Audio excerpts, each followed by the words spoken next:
This week on Down to Earth, Congolese rebels swap weapons for tractors and return to the communities they once left. They killed our parents, our brothers, but we've managed to forget. A cooperative farm that blends reconciliation and hard labour. Yesterday's enemies work hand in hand. These are people who have been reconverted and now contribute to the economic development of the region. But the financial returns are taking too long. The farm now competes with the allure of a gold rush. If things improve at the farm, I'll quit my work here at the gold mine.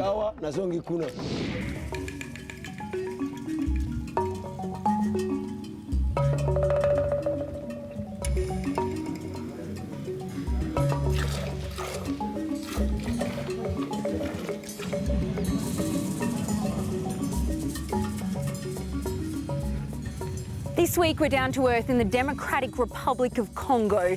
This land around me in the district of Ituri was not too long ago a battleground between rival forces in a bitter and gruesome conflict. Today it's home to this rather original cooperative farm that's trying to reconcile former fighters both with each other and with the community that was once a victim of their atrocities.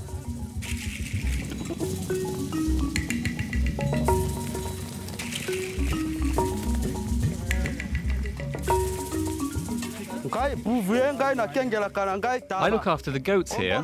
My name is Gideon Tekele. I find this job easy. I like it. Herding goats is a long way from Gideon's former life as a rebel fighter. When he was 18, he brandished arms against his enemies, mostly fellow Congolese, people like Samuel who also fought in the conflict, but for the opposite side. Today, the pair are responsible for all these goats, a job that demands they work together. It wasn't easy to leave my old life behind, because we caused a lot of bloodshed. I was haunted by the image of blood. It wasn't easy to forget. But in the end, I found a way to move on.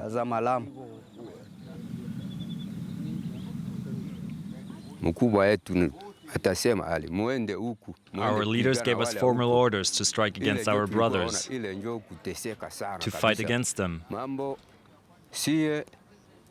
We did it against our will.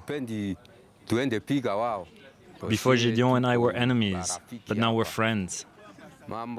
We're together, we work together, we eat together.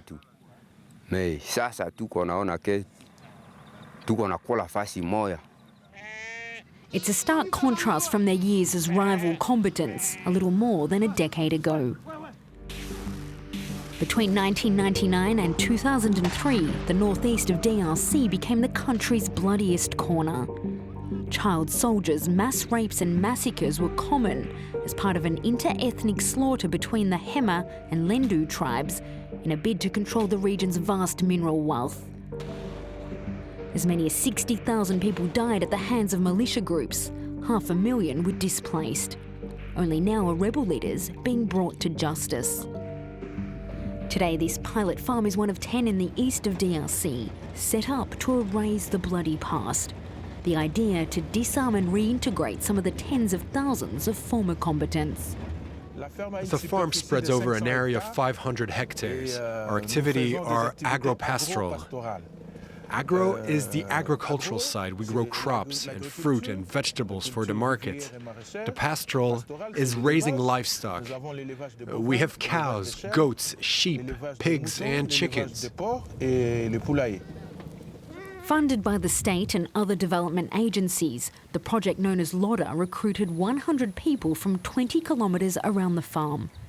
Some of the participants now live part-time on the site, like this tractor driver who works the field several times per week. You sleep here with the family or on your own? Much care was taken when allocating these shelters.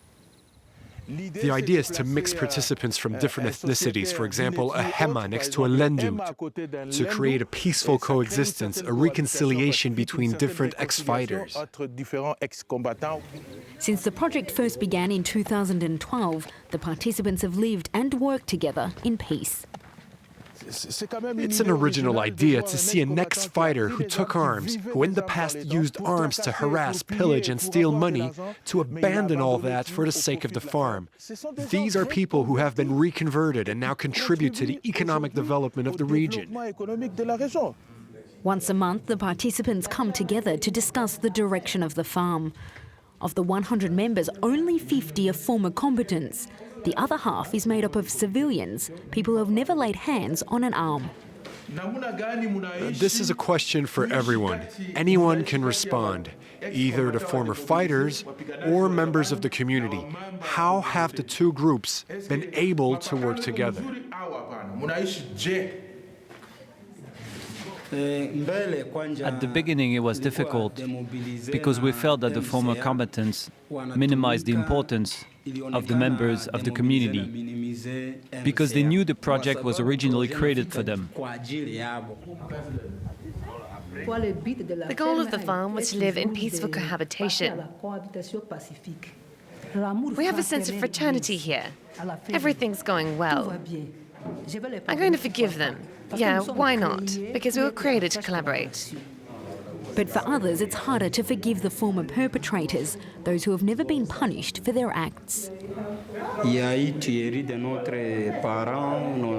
killed our parents, our brothers, our sisters were raped.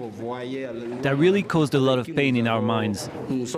When we crossed paths with someone who fought us, if they walked by or stayed near us, it wasn't easy. But with the collective work, we've managed to forget.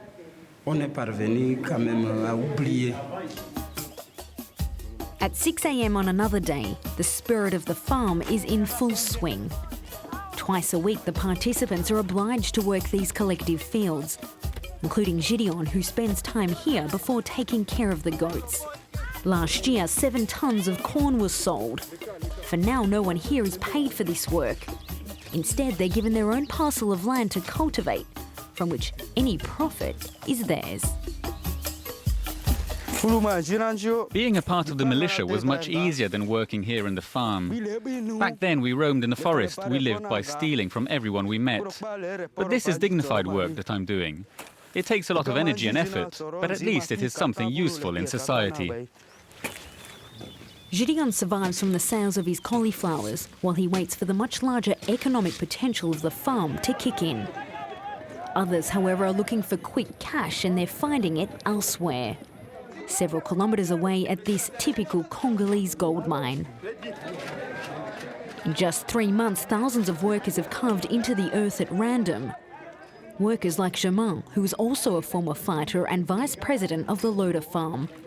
But it's here that he makes a better living, $200 in just a few months. I'm washing the gravel to search for gold.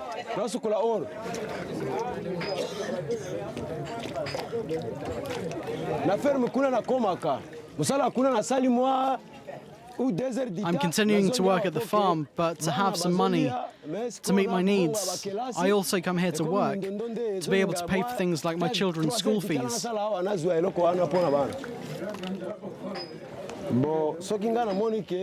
If things improve at the farm, I'll quit working here at the mine. His wife Judith is also a former combatant and a member of the farm. The pair met during the conflict. She was one of 20 women fighting alongside 1,000 men. When we return to their village, they tell us post-war life has been difficult and the farm has so far failed to live up to expectations in the 2 years since it began. I know it's still the beginning, but for the moment the farm has not brought us money or anything concrete. But I don't really like that my husband works in the gold mine, because it doesn't have a certain future. At least the work on the farm, even if it hasn't produced much yet, it has a future. It will start to produce. Judith is not the only one to believe in the farm's potential. Today back at Loader there are 2 important visitors. Representatives from the Colombian government who are here to see how it all works. Thank you very much for having us here. We're totally sure that we're going to learn a lot from you and the work that you do here. and congratulations for all the things that you have done here. Thank you very much. Colombia is in the midst of its own reconciliation efforts, reintegrating former FARC fighters who have voluntarily disarmed from the guerrilla force. We are here to visit the farms because this is the methodology that we saw that we could use in Colombia. And we're going to do also a pilot in Colombia in a region by the Pacific coast that it has really similar conditions to DRC. First stop in the tour, the latest project, a fish farm. A delay means the fish won't be ready until the end of the year. But the Colombians are not here for technical expertise. Their main interest lies elsewhere. The most important thing for us is how the community and the participants of the demobilization process can work together, can make decisions together, and can create an income from all these activities. A Congolese team has also been sent to Colombia to take note of what they do best.